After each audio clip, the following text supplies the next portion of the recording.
Boche gold and diamonds. Buy now, pay later.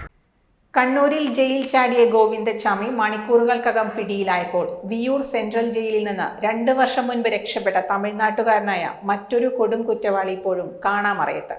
Ottapalam പാലപ്പുറത്ത് കവർച്ചയ്ക്കിടെ ദമ്പതികളെ ക്രൂരമായി ആക്രമിച്ച് പരിക്കേൽപ്പിച്ച കേസിൽ റിമാൻഡിൽ കഴിയുന്നതിനിടെ തടവു ചാടിയ കുപ്രസിദ്ധ മോഷ്ടാവും പൊള്ളാച്ചി സ്വദേശിയുമായ ഗോവിന്ദരാജ് എന്ന പൂച്ചാണ്ടി ഗോവിന്ദരാജിനെയാണ് ഇനിയും പിടികൂടാനാകാത്തത്. റെക്കോർഡ് വേഗത്തിൽ കുറ്റപത്രം സമർപ്പിക്കപ്പെട്ട കേസിൽ സ്പെഷ്യൽ പ്രോസിക്യൂട്ടറെ നിയമിച്ച് വിചാരണ തുടങ്ങിയ ഘട്ടത്തിൽ 2023 സെപ്റ്റംബർ 8 ഗോവിന്ദരാജ് ജയിലിൽ നിന്ന് രക്ഷപ്പെട്ടത്.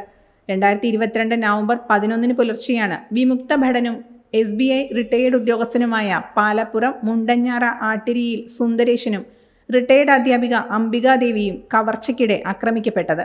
വീടിന്റെ മേൽക്കൂരയിലെ ഓട് പൊളിച്ചകത്തുകടന്ന മോഷ്ടാവിനെ ദമ്പതികൾ കണ്ടതിന് പിന്നാലെയായിരുന്നു കയ്യിൽ കരുതിയിരുന്ന മടവാൾ ഉപയോഗിച്ച ആക്രമണം.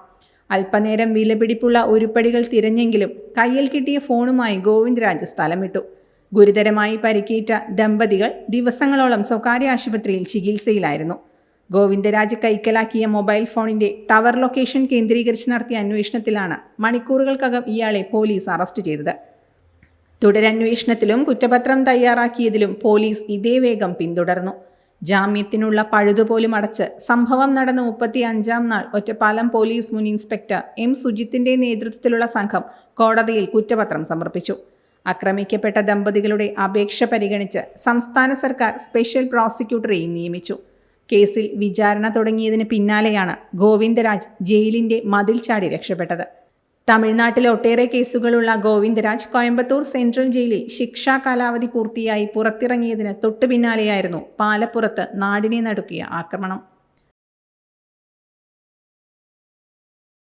Dot view news. കാഴ്ചകളാണ് ലോകം. കണ്ടു തുടങ്ങുക.